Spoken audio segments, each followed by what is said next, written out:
Assalamualaikum sahabat.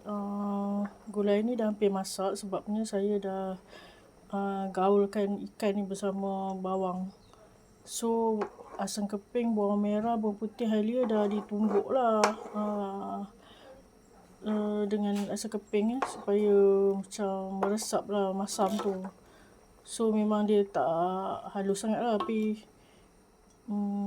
akan ni lah lebih sekata nanti sebab dah ditumbuk kan rasa masam tu, sebab dia tak guna nasi Jawa kan. Lepas tu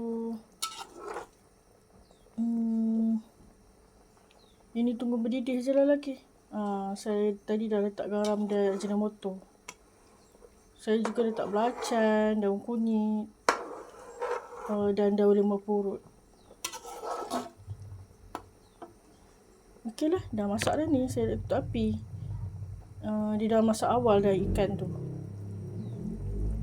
Okey.